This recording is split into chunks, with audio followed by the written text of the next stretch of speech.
Port Charles on the brink. Resurrection, revenge, and a web of deceit shake General Hospital to its core. Over the next 2 weeks, from the pivotal date of June 30th to the explosive climax on July 11th, the very foundations of Port Charles are set to fracture. The world of General Hospital is not merely teetering on the edge of drama, it is poised for a cataclysmic narrative earthquake.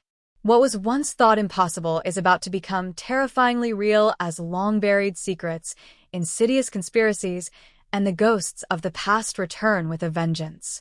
After months of swirling speculation and fervent fan theories, the impossible has become reality. Kelly Thibault is returning to General Hospital in her iconic role as Britt Westbourne.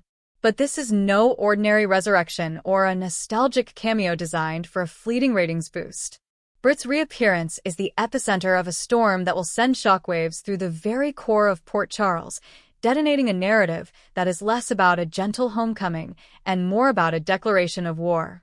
Her return is inextricably linked to the deepest and darkest machinations of the WSB, a sinister network of global puppeteers, and a horrifying conspiracy known as Project Phoenix. This isn't just a story about love or pain. It's about betrayal on an unimaginable scale, about memory itself being a weapon, and about the chilling possibility that the lives our most beloved characters have been living are nothing but a carefully constructed lie. As Britt re-enters the stage, she brings with her a trove of secrets that threatens to collapse the fragile framework of Jason Morgan's current life, forcing him to confront not only the woman he thought he'd lost but the terrifying truth of who and what she has become. Part 1. The Ghost of Britt Westbourne and the Labyrinth of Lies. For Jason Morgan, the past few years have been a slow, arduous process of rebuilding from the ashes of loss. He has lived with the crushing guilt of Britt's supposed death, the emotional scars of everything that followed shaping the man he is today. He has navigated hidden wars, forged new and tenuous alliances, and attempted to protect the people he loves without the clarity of knowing which enemy he was truly fighting. Just as he starts to believe he has found some semblance of stability, Britt re-enters his world like a storm no one saw coming. Her sudden return is not just a personal bombshell, it is a psychological whiplash that shatters his perception of reality. What he believed was tragic closure now mutates into a chaotic and terrifying confrontation. The woman who once held his heart is gone. In her place stands a figure forged in fire, her return not wrapped in sentimentality, but in cold, hard intention. There is a fury buried just beneath the surface, a resolve born from unspeakable trauma. She does not arrive in secret or shadows. She returns with a purpose, and that purpose is aimed directly at the heart of a conspiracy that has not only stolen her life, but has also manipulated Jason's grief for its own sinister ends. The revelation is staggering. Britt's disappearance was orchestrated. She was never truly gone, but was instead hidden, altered, and conditioned for a greater, more horrifying purpose. This was no accident. It was the work of the very same network of GL/OBL puppeteers that Jason thought he had dismantled. Her supposed death is tied to a deeper layer of deceit involving the WSB, Project Phoenix, and the secret biotechnological experiments run by rogue scientists who had the power to manipulate life and death itself.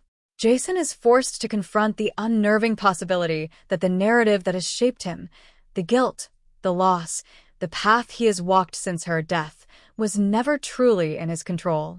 The horror deepens as the details of her captivity come to light. Under the codename Project Astra, Britt was moved from one clandestine facility to another. Her very being was subject to psychological torture, including behavioral calibration and memory rewriting. The woman standing before Jason now carries the same face, the same voice, and even the same fire in her eyes, but there is something darker, something unreachable. It's as if time and trauma have hollowed out pieces of her soul. Jason doesn't know whether to hold her or fear her, and Britt offers no easy comfort. She is not here to rekindle an old romance. She is here for answers, for revenge, and perhaps even for justice for the version of herself that was left behind to die in the shadows. This new Britt is a force to be reckoned with. Her knowledge of the experimental technologies, the covert files, and Jason's own classified history makes her both incredibly powerful and terrifyingly dangerous. The woman who once loved him now knows too much, and the man who once protected her may now be her greatest threat, or her only true ally. As Jason delves deeper into the labyrinth of her reappearance, he uncovers a trail of anomalies that chills him to the bone: falsified death certificates, medical logs signed by doctors who were later found dead, and surveillance footage indicating Britt's movements between secret facilities. He is forced to question everything: the night he believed she died, the people he trusted, and the memories that might have been tampered with. He revisits the places they once shared, now haunted by the ghosts of what could have been, and is forced to listen to the impossible as Britt recounts the moment she realized she was alive, restrained and being monitored by masked doctors who whispered about her conditioning. She tells him of the months she spent in a sterile, white cell, waking up only to be injected with drugs that blurred the lines between fantasy and reality. She doesn't remember everything, but she remembers enough. She remembers crying for him, screaming his name, and she remembers the precise moment she stopped believing he would come. That moment, she says coldly, was the day Britt Westbourne died. Not in body, but in soul. Jason listens, his heart unraveling with every word. He wants to touch her, to convince her that he would have moved heaven and earth to find her if he had known, but Britt no longer deals in what-ifs or apologies. She demands action. She tells Jason that she has already located the lab that held her and that she intends to burn it to the ground, with or without him. The old wounds between them become new battlegrounds.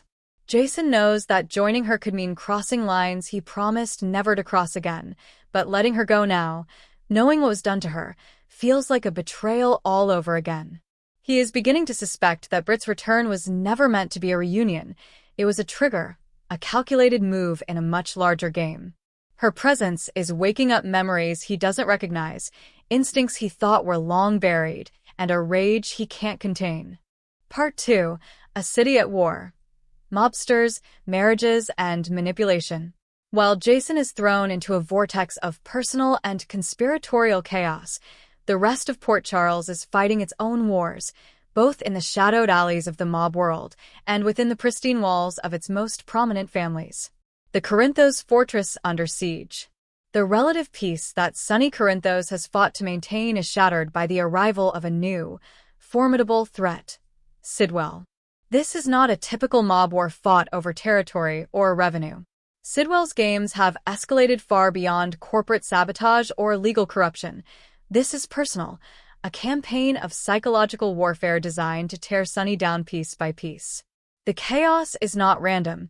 It is focused, targeted, and Sunny recognizes the chilling obsession in his new enemy's eyes. Sidwell's strategy is to attack the people Sunny loves most, in ways that are not just physical, but deeply psychological. The fire at the pub, which nearly claimed Christina's life, has left the entire community shaken. Daisy, once a quiet soul seeking peace and faith, is now a marked woman, her life consumed by a paranoia that Sidwell expertly fuels. He has turned faith into fear, love into surveillance, and peace into silence. This campaign of terror has transformed Port Charles into a hunting ground where no one is safe. In the face of this insidious threat, Sunny is forced to unleash a part of himself he hasn't had to summon in years. He's not just fighting a rival, he is fighting an enemy who doesn't play by any rules. This calls for something darker, something more ruthless. Standing in the embers of destruction, Sunny makes a singular resolve: Sidwell will pay. Not just Sidwell, but anyone reckless enough to involve themselves in the madness he has unleashed. Sunny stands alone on the docks, watching the city lights flicker, and whispers a vow to himself that is soon to become a prophecy. He calls in favors, pulls files from the shadows, and reactivates connections long thought dead. If Sidwell wants to declare war, Sunny will answer it with something Sidwell has never experienced: an enemy who has nothing left to lose and is willing to bring the entire world down to protect his family. A house of cards, the unraveling of a family. At the same time, a quieter, yet no less devastating, war is being waged within the Quartermain and Corinthos families. The impending wedding of Willow Tate and Drew Kane is not the love story it appears to be. To the outside world, they are the perfect pair, polished, cooperative, and devoted to their blended family. But beneath this polished exterior is a constant state of unease. Their conversations are strained, their silence is longer, and their plans increasingly calculated. With a bitter custody war looming, Willow understands that in the eyes of the law, appearances matter more than feelings. Her commitment to marrying Drew intensifies with each passing day, not because of love or passion, but because of survival. She is building a legal case disguised as a love story, a fortress to protect her children.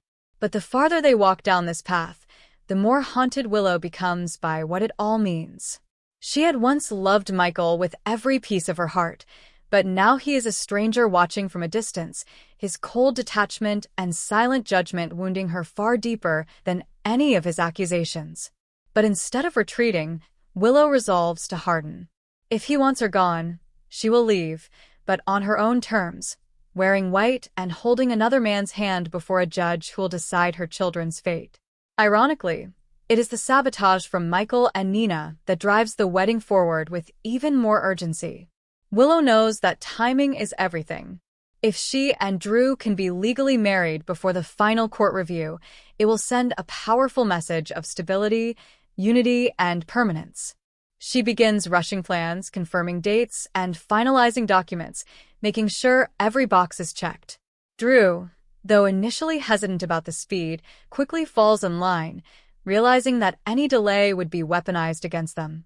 Together, they build a house of cards, hoping no gust of truth will blow it down. But storms don't ask for permission. Part 3. The Anatomy of Deception. In a chilling parallel, another story of manipulation unfolds, a microcosm of the larger themes of control and deceit gripping Port Charles. Emma Drake has always trusted her instincts.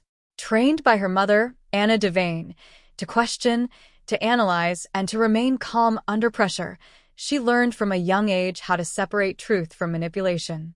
But nothing in her past could have prepared her for Vaughn. He didn't arrive in her life like a threat. He arrived like a coincidence. He was a man with a kind voice, a casual presence in the park, and a lost dog that needed help. Emma, drawn by compassion and curiosity, didn't see the trap until it had already begun to close.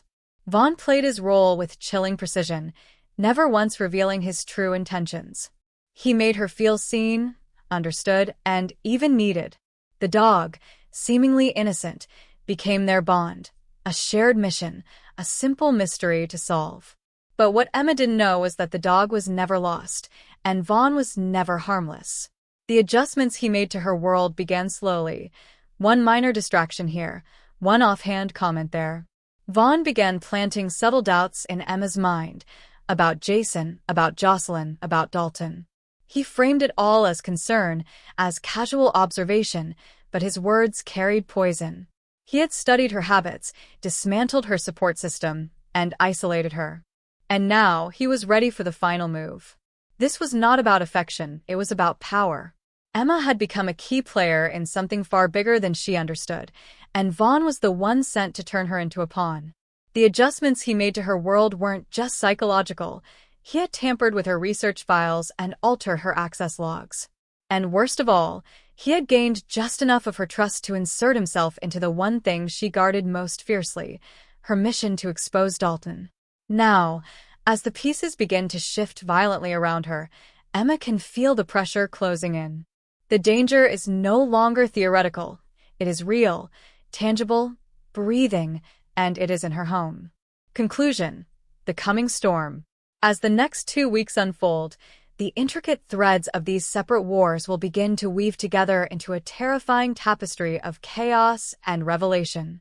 Britt Westbourne's return is not just her story. It is the catalyst that will force Jason, Sonny, and everyone in their orbit to confront the lies they have been told and the ones they have told themselves. The storm is no longer on the horizon. It has arrived.